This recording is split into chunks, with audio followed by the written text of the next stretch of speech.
I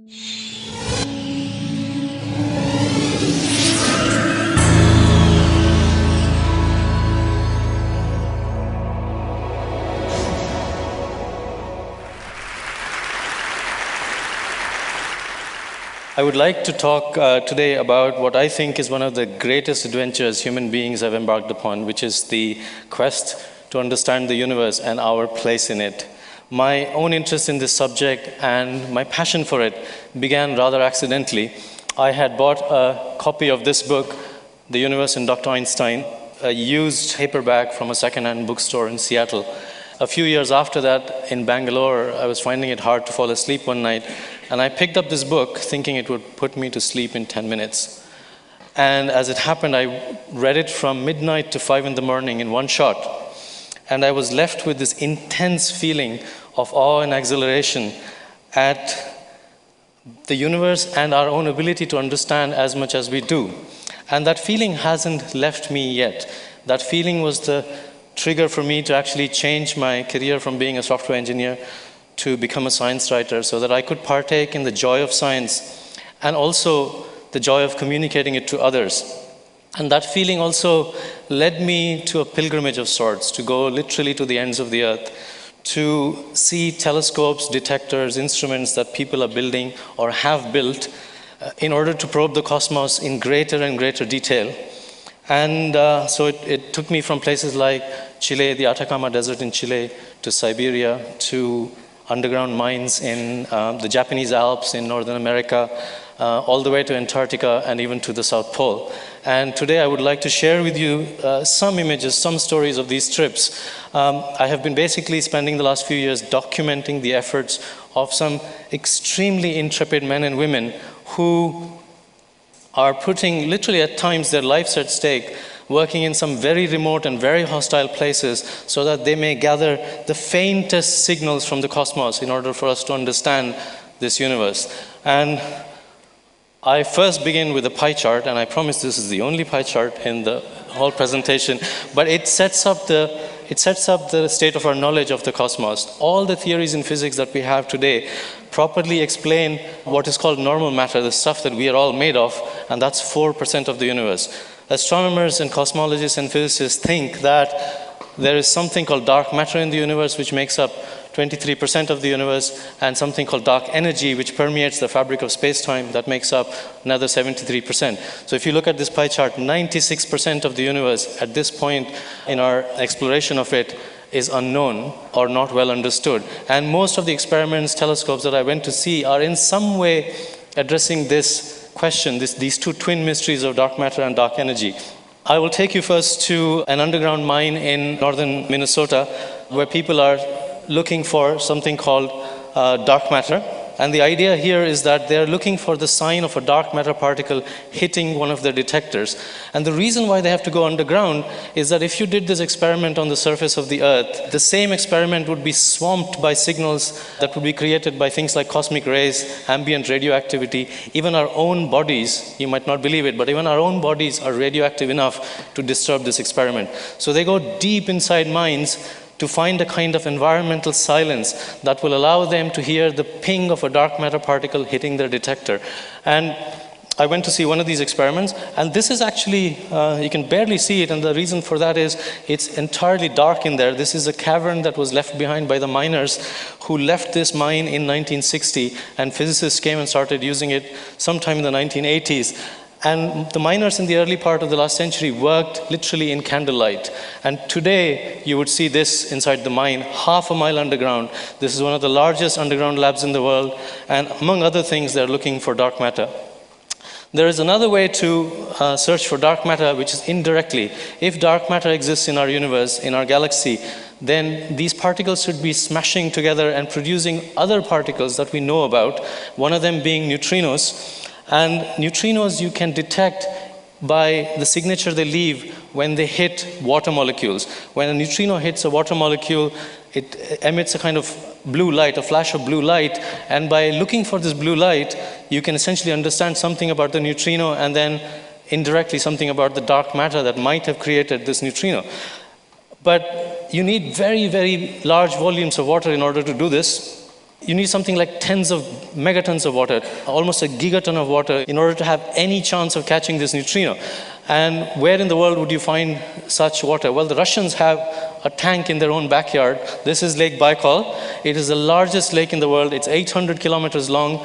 It's about 40 to 50 kilometers wide in most places, and 1 to 2 kilometers deep.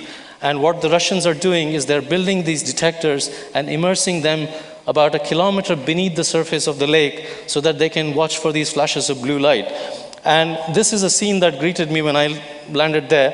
This is Lake Baikal in the peak of the Siberian winter. The lake is entirely frozen, and those line of black dots that you see in the background, that's the ice camp where the physicists are working. The reason why they have to work in winter is because they don't have the money to work in summer and spring, which if they did that, they would need ships and submersibles to do their work. So they wait until winter. The lake is completely frozen over, and they use this meter-thick ice as a platform on which to establish their ice camp and do their work. So this is the Russians working on the ice in the peak of the Siberian winter. They have to drill holes in the ice, dive down into the water, cold, cold water, to get hold of the instrument, bring it up, do any repairs and maintenance that they need to do, put it back and get out before the ice melts, because that phase of solid ice lasts for 2 months. And it's full of cracks, and you have to imagine there's an entire sea-like lake underneath moving. I still don't understand this one Russian man working in his bare-chested, but that tells you how hard he was working. And these people, a handful of people, have been working for 20 years, looking for particles that may or may not exist. And they have dedicated their lives to it. And just to give you an idea, they have spent 20 million over 20 years of it's very harsh conditions. They work on a shoestring budget. The toilets there are literally holes in the ground covered with a wooden shack. And it's that basic, but they do this every year.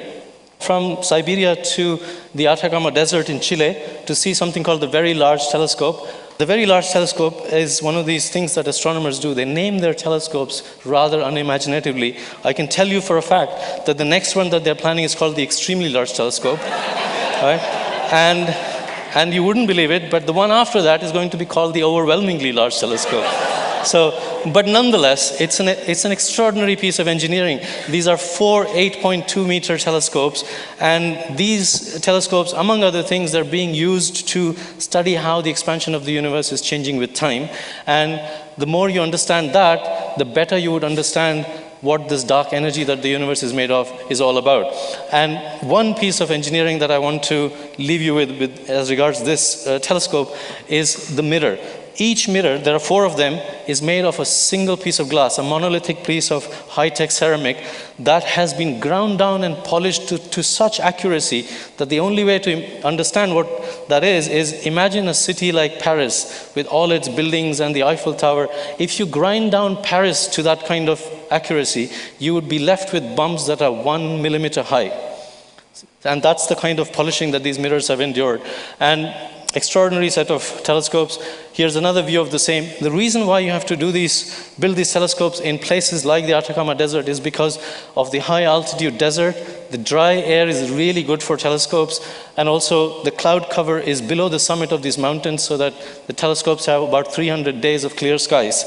Finally, I want to take you to Antarctica. I want to spend most of my time on this part of the world. This is cosmology's final frontier. Some of the most amazing experiments, some of the most extreme experiments are being done in Antarctica. I was there to view something called a long-duration balloon flight, which basically takes telescopes and instruments all the way to the upper atmosphere, the upper stratosphere, 40 kilometers up, and that's where they do their experiments, and then the balloon, the payload is brought down. So this is us landing on the Ross Ice Shelf in Antarctica. That's an American C-17 cargo plane that flew us from New Zealand to McMurdo in Antarctica. And here we are about to board our bus, and I don't know if you can read the lettering, but it says Ivan the Terrabus. That's taking us to McMurdo, and this is the scene that greets you in McMurdo. And you barely might be able to make out this hut here. This hut was built by Robert Falcon Scott and his men, when they first came to Antarctica on their first expedition to go to the South Pole, because it's so cold, the entire contents of that hut is still as they left it, with the remnants of the last meal they cooked still there. It's an extraordinary place. This is McMurdo itself. About 1,000 people work here in summer and about 200 in winter when it's completely dark for 6 months. I was here to see the launch of this particular type of instrument. This is a cosmic ray experiment that is being launched all the way to the upper stratosphere to an altitude of 40 kilometers. What I want you to imagine is this is 2 tons in weight. So you're using a balloon to carry something that is 2 tons all the way to an altitude of 40 kilometers. And the engineers, the technicians, the physicists have all got to assemble on the Ross Ice Shelf, because Antarctica is I won't go into the reasons why, but it's one of the most favorable places for doing these balloon launches, except for the weather. The weather, as you can imagine, this is summer, and you're standing on 200 feet of ice, and there's a volcano behind, which has glaciers at the very top. And what they have to do is they have to assemble the entire balloon, fabric, parachute, and everything on the ice, and then fill it up with helium, and that process takes about 2 hours. And the weather can change as they're putting together this whole assembly. For instance, here they're laying down the balloon fabric behind, which is eventually going to be filled up with helium. Those 2 trucks you see at the very end carry 12 tanks each of compressed helium. Now, in case the weather changes before the launch, they have to actually pack everything back up into their boxes and take it out back to McMurdo Station. And this particular balloon, because it has to launch 2 tons of weight, is an extremely huge balloon. The fabric alone weighs 2 tons. In order to minimize the weight, it's very thin. It's as thin as a sandwich wrapper. And if they have to pack it back, they have to put it into boxes and stamp on it so that it fits into the box again. Except when they did it first, it would have been done in Texas. Here, they can't do it with the kind of shoes they're wearing, so they have to take their shoes off, get barefoot into the boxes in this cold and do that kind of work. That's the kind of dedication these people have. Here's the balloon being filled up with helium, and you can see it's a gorgeous sight. Here's the scene that shows you the balloon and the payload end to end. So the balloon is being filled up with helium on the left-hand side, and the fabric actually runs all the way till the middle, where there's a piece of electronics and explosives being connected to a parachute, and then the parachute is then connected to the payload. And remember, all this wiring is being done by people in extreme cold, in sub-zero temperatures. They're wearing about 15 kilograms of clothing and stuff, but they have to take their gloves off in order to do that. And I would like to share with you a launch. Okay, release the balloon, release the balloon, release the balloon.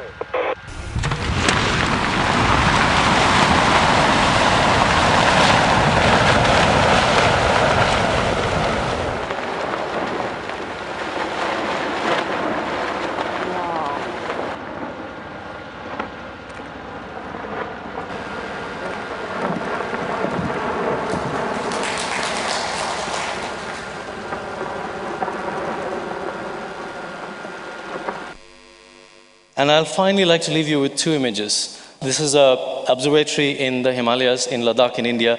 And the thing I want you to look at here is the telescope on the right-hand side. And on the far left there is a 400-year-old Buddhist monastery. This is a close-up of the Buddhist monastery. And I was struck by the juxtaposition of these 2 enormous disciplines that humanity has. One is exploring the cosmos on the outside, and the other one is exploring our interior being. And both require silence of some sort. And what struck me was every place that I went to see these telescopes, the astronomers and cosmologists are in search of a certain kind of silence, whether it's silence from radio pollution or light pollution or whatever. And it was very obvious that if we destroy these silent places on Earth, we will be stuck on a planet without the ability to look outwards, because we will not be able to understand the signals that come from outer space. Thank you.